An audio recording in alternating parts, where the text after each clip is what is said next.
Hello, my name is Enos, and this is Work and Wonder. If this is your first time of seeing my channel, please make sure you click on the subscription button and turn on the notification bell.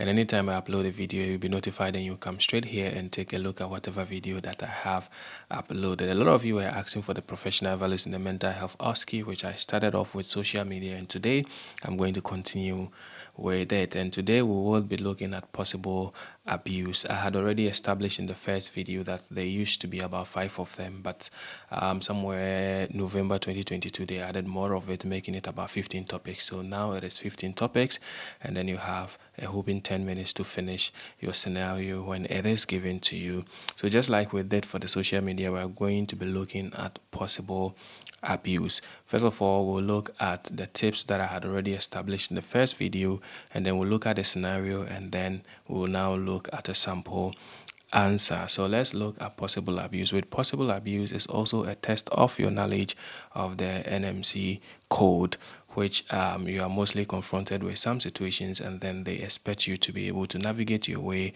around it, taking into consideration the professional ethics established in the NMC code of practice. So with possible abuse is more or less like a patient that is being abused, or there's a possibility of the patient being abused, and you as a witness, you should be able to safeguard that particular patient against the abuse that he or she is to go through. Not only patient, but most of the times or sometimes we also have our own colleagues, or you also have some professionals who are subjected to some form of abuse, like nursing students who come and then professionals are abusing them, or even your own colleague and then your manager is abusing them. All these are clustered as under possible abuse. So when you go into your exams and then you have a question whether it is a patient that is being abused or it is a staff that is being abused, is all clustered under possible abuse. But with this scenario that I'll be giving, we'll be looking at a patient that is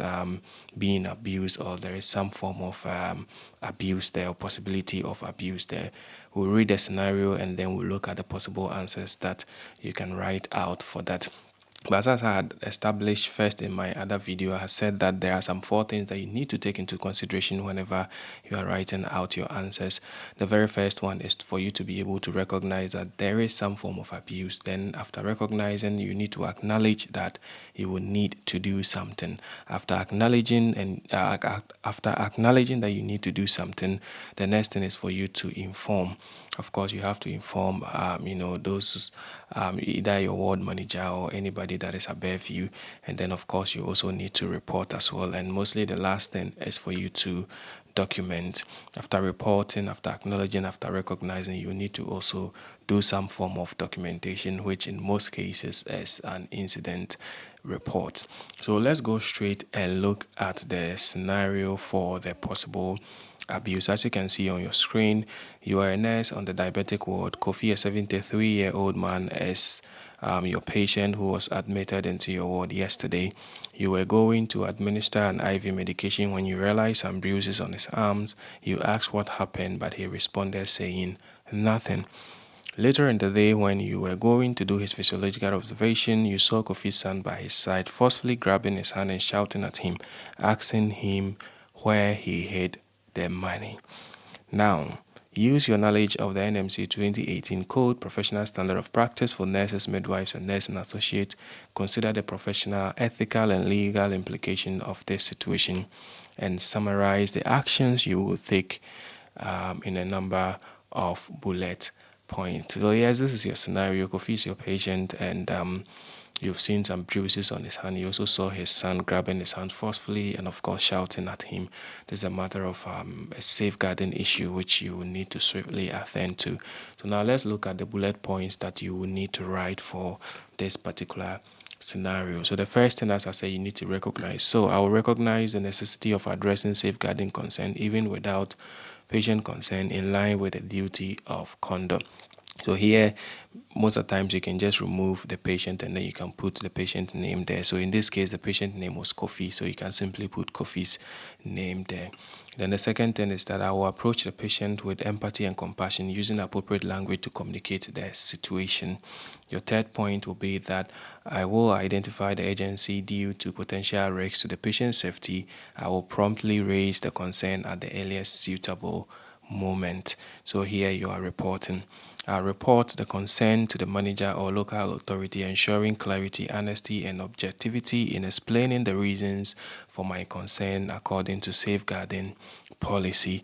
The next point, of course, is going to be I will maintain a detailed written record of the issue, including the body map if necessary, documenting the steps taken and noting the date and individuals involved in reporting. So here you are documenting. And now I would uphold the standards and values outlined in the code, which is prioritizing people, well-being, practicing effectively, preserving safety, and promoting professionalism and trust. So it's as simple as that. Once you get the scenario, based on the scenario, once you know your marking criteria, these are the points that you should write or you should be able to write in your answer sheets. And as I said, take into consideration the 4 point, recognize that as an abuse, then you have to acknowledge that you need to do something.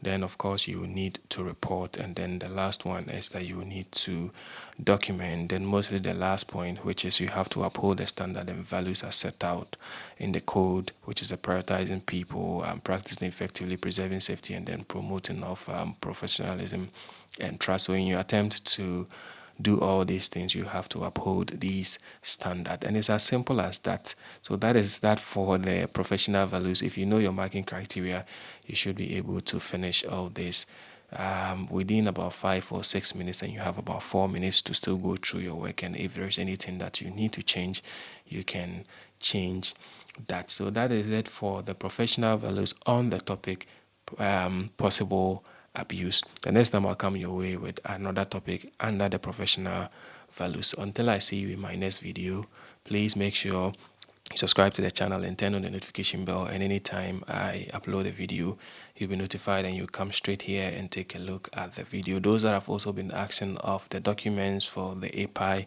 I have a link under the description section. Just click on the link and then it will take you to a place where you can have access to the API booklet. Until we see ourselves again in the next video, it is a bye for now.